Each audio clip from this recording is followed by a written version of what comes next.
What's up, y'all? Just wanted to record a quick intro. This will not really be very much about Pokemon. Sorry, I didn't calculate the fact that when I travel to New York, I'm primarily there to see my girlfriend. And though we like to play Pokemon together, because we're long distance, just the whole sitting there on your phone catching Pokemon thing isn't really that appealing to us when we're together. Right now, I'm just gonna talk a little bit about the update and what I think about it, and what I think about the upcoming Halloween event, which I think started already, and then I'll show you some clips from my trip to New York. Guys, it was jam-packed with stuff. I had to help out my friend Jonathan, who was getting married. We had bachelor party things, we had wedding. It was crazy, y'all, and I wasn't able to have the camera on the whole time. I'm sorry, guys. So it'll just be a quick, just sort of montage of stuff that we did. It was kind of fun. It was a fun time, and for most of it, I didn't really record a lot of that. But yeah, I got to go back to New York and sort of kind of document some of the spots, but mostly this will just be a montage of my vacation trip. So if you're not interested in any of that, I understand. I've read the comments. I kind of get it. You know, some of y'all are really interested in just seeing the hatches. I can tell because I get to see the analytics.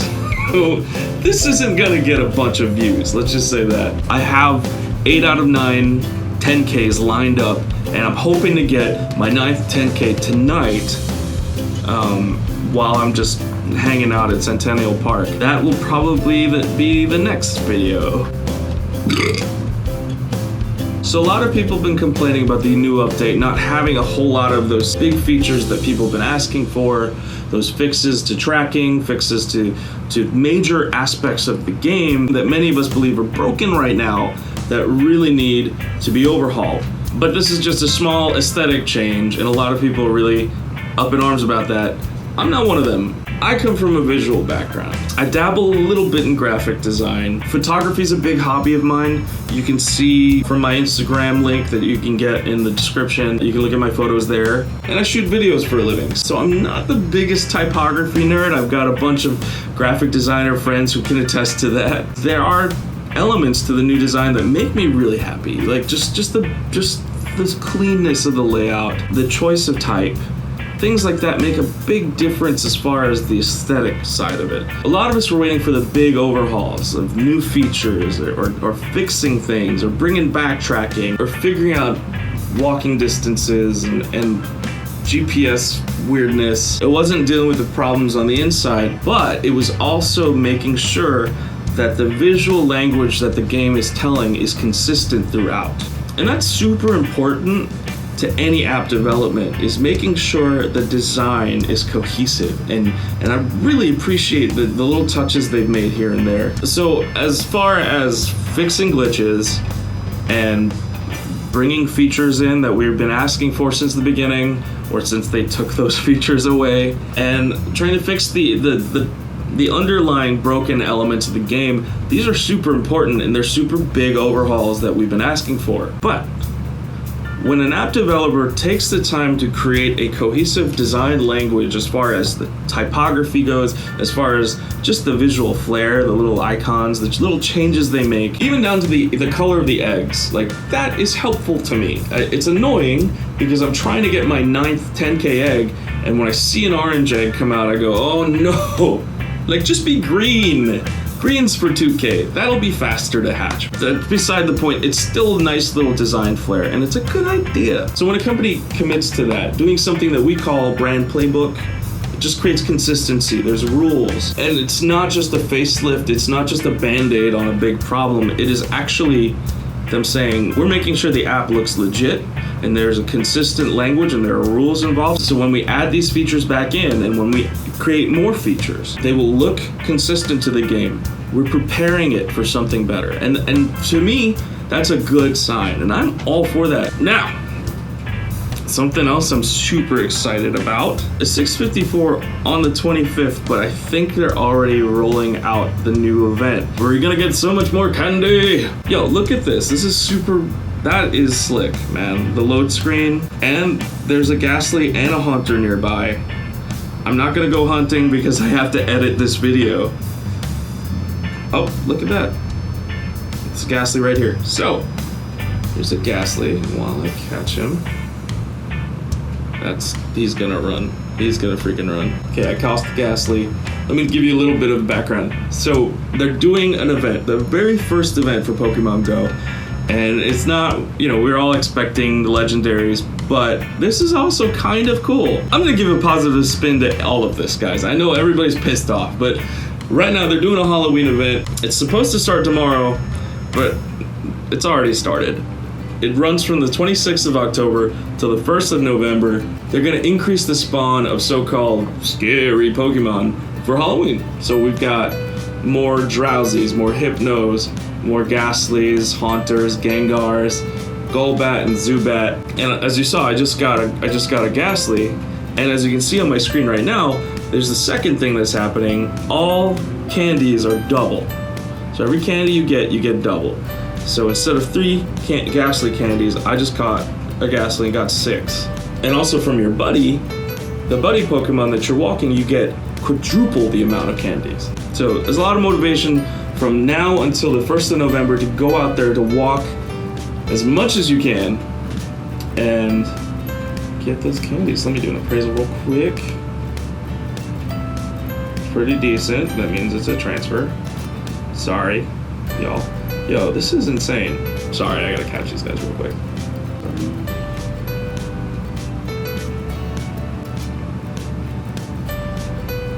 See, I really like that pink circle. It's just more satisfying. You really know you've clicked it.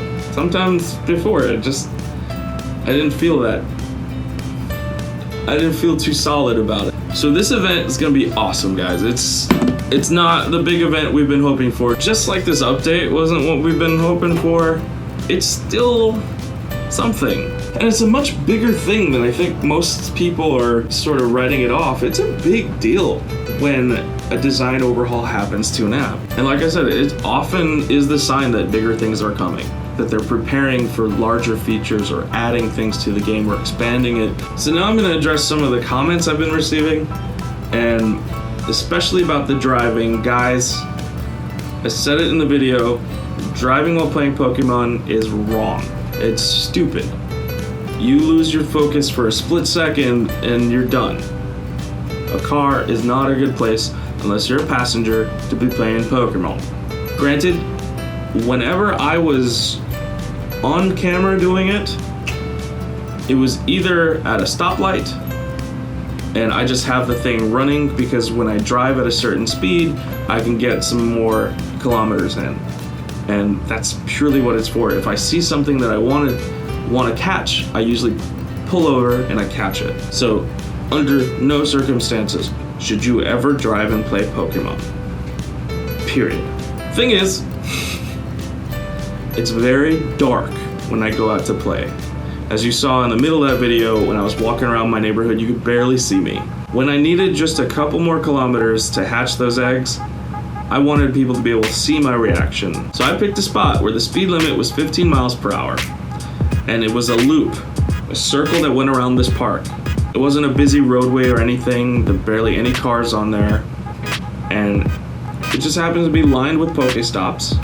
But it is a predictable route that goes around in a circle that connects all the parking lots around Centennial Park. And I was going like 10 miles per hour. Usually what happens with the cars on that route, if they see a Pokemon they want to catch, they'll pull over into a parking spot and catch the Pokemon. And then they'll continue driving, hitting Pokestops and hatching eggs. That's where I went because I wanted you to see me react to my 10K egg hatches. Honestly, I should have just cut it out, because I didn't want to set that example. I should have just cut to me in my car, parked in my parking spot with the light on, doing all my hatches at once. Not that it means anything, but practically every Pokemon player in Nashville drives that circle to fill up their packs and hatch Pokemon. But I agree with everybody who says that's idiotic, because it is. It's dumb. As far as other comments, I agree with you. Chansey, super rare, and he's awesome Pokemon. Aerodactyl, really great Pokemon. Scyther, really awesome to have those candies for Gen 2. And Eevee is a wonderful Pokemon. I agree wholeheartedly. But I need a Porygon and a Lapras, and I finished my North American Pokedex. You know, so it's a little gut-wrenching when everybody else is hatching Laprases, and I hatched 4 Eevees and no Lapras. This video is gonna be super long again. I love how I say, it's gonna be a short one this week, and it just turns out to be a 45-minute video or something. I apologize to all you people who hate this. They hate seeing my face, they hate hearing my voice, they don't want to hear what I have to say. I feel you, man. I hate hearing myself. But yeah, hope you like this footage of New York. There's not a lot of Pokemoning, and there's a lot of weird antics with Asian people, and a lot of me being neglectful. But here it is. What's up, guys? I'm on my way to the airport in my Uber with Steven over here, my Uber driver. Heading to New York to see my girlfriend, and my buddy's getting married, so that too, but also to catch mad Pokemon. So hopefully we get that Lapras I'm missing and a Porygon, and a lot of rare spawns, so we'll see. All right. So the flight that I had booked was to Newark because it was cheaper. It was also cheaper because it wasn't direct. It went to Chicago Midway first, and then it went to Newark. And then from there, I'd have to somehow get to Harlem. There's something in the air that was making it dangerous to land aircraft. So the plane I was supposed to be on could not land and got redirected to Birmingham. And the soonest they can get us out would be 4:20. And my connecting flight at Midway was at 5:15, so that's not gonna really work out too good. They put me on a direct flight to LaGuardia that leaves at 3:40.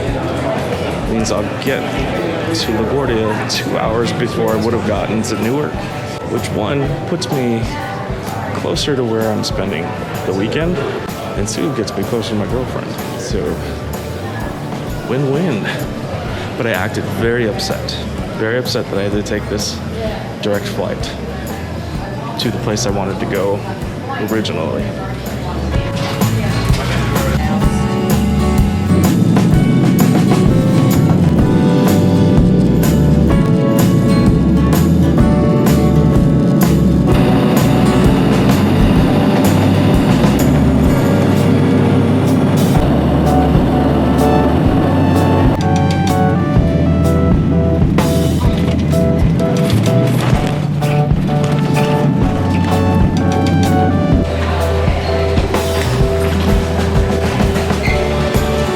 Got my bag back.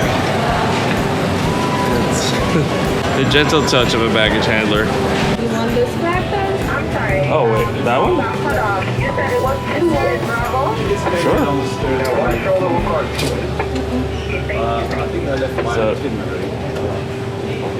These are new bags we get. Yeah.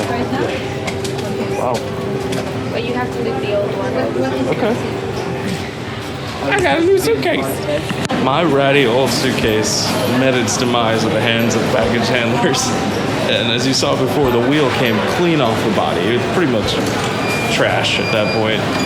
And the lady at the counter gave me this brand new suitcase that's like twice as big as mine and fits. It's like has like a proper suit section. So, like, best customer service ever. What's up? I'm here in Harlem at my friend Jonathan's place. He's this groom-to-be. And was gonna record a video of day one of my time in New York, but it looks like this. It's gonna look like this for the whole weekend. Yeah, so I might not record a whole lot. This might be the shortest video I have. It just isn't saying much because every video on this channel is super long.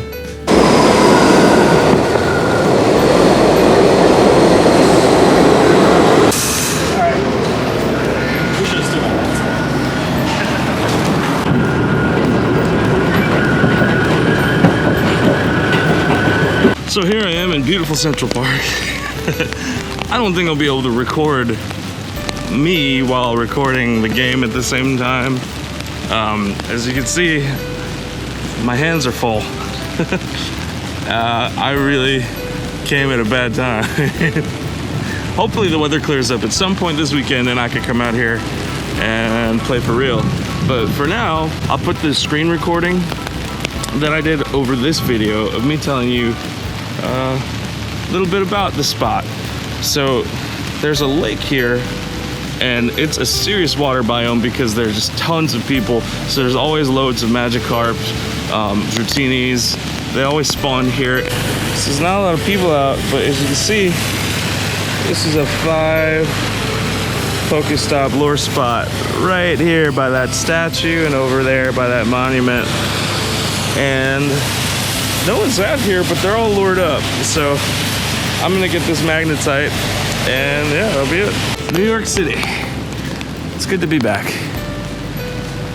Even though it's all rainy, it's still beautiful. Okay guys, as much as I want to spend all day here at these amazing lures, it's pouring rain, and I've got to meet Christine for a date. So we're on our way to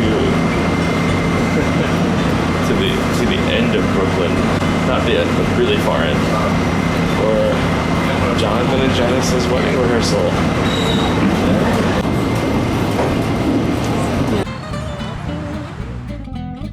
Day 2 in New York. The bachelor party out in Flushing, Queens.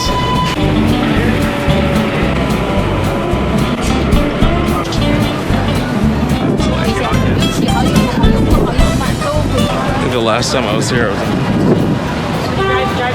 was a freshman in college. I was 2001. It's very different now. So my dad used to work out here. I would be here like pretty much every day with him during the summertime. Brings back a lot of memories. Here's the thing about New York. There's internet in the subways, but just in each station. So it's like a mini game inside the game. You try to get as much as you can possibly done before the train starts going again and you lose signal. Luckily, it's been working in my favor. You know, I came across it drowsy and I tried to catch it, but then I lost signal and it aired out. And turned out I caught it, so that was cool. We're about to pass a restaurant where the owners basically enslaved their workers for years. Made them work over like 16 hours a day, and on their off days on the weekend, they would send them to work at their farm to like pick cabbage for no pay at all. So they had a Manhattan location. Now this one is still open in Flushing, Queens, which is beyond staggering. I think they should have shut down permanently. But the judge gave him had to pay $2.9 million in past wages. But should go to jail for trafficking people, maybe, and treating them like slaves. Anyway, that's my tirade. Honestly, the food ain't that great either. It's just really overpriced. Don't eat there, pretty much is what I'm saying. Manliest bachelor party activity ever. We all, as men, got bubble tea together. After the bachelor party festivities, we decided to party hard by going to IKEA. That's where we're at right now. What? Jonathan wanted to get up, get the blood flowing. There's Nick over there. He doesn't slow, he actually doesn't. So we got up and walked over to another couch and sat down. That's what we did. Mission successful. This isn't bad. You like that one? I like couches where you sink in, and you don't really sink in. This is the Timsforth. We're in the Timsforth. You sink into that one more? That one's a little bit more sinky. Let me test it. I'm changing my channel, guys. My channel's gonna be all IKEA furniture. This is the Cubic. Oh, yes. Yeah, right? Yes, I found my couch. The Cubic. The Ottoman says Cubic. But the Ottoman doesn't look like it matches the rest of it. No, it doesn't. So you gotta find the price tag. How do we test these out? I wanna test this one. Mr. IKEA, I would like to test out this chair. Unlicensed music. I'm gonna get flagged. So you can get a Billy or a Jonathan. Jonathan doesn't realize that we are in IKEA. And so when he says he can find the exit, he's being too cocky. It's gonna be another 25 minutes of being lost before we find the exit. Guaranteed. Our ride's gonna be waiting outside for a long time. This is like the maze in The Shining, man. This is IKEA. We're not gonna find our way out. We're lost forever. He's so cocky. Like he's like, oh, I know my way out. I know what he doesn't know. It says exit. See, there's an exit sign there. There's like 5 exit signs. This place is nothing but exit signs. It was my idea to go in the IKEA in the first place. I'm so sorry. It's not the exit. How much more store is there? Why doesn't IKEA have like a, have like an emergency exit or something? Like every time we think we're at an exit, it leads us to a whole new chunk of store. We're never getting out of here, guys. We're gonna live in IKEA forever. It's not bad. They got Swedish meatballs and beds and stuff. It's not real. It's not real. It's a trap. It's a trap to get you sucked in. If you never leave and you're stuck here for the rest of your life. Are you lost? He's lost. Look at him. He's totally lost. Really? He has no idea where we are. Guys, I've seen this work before. I think we're going in circles. We're stuck. We can't leave, guys.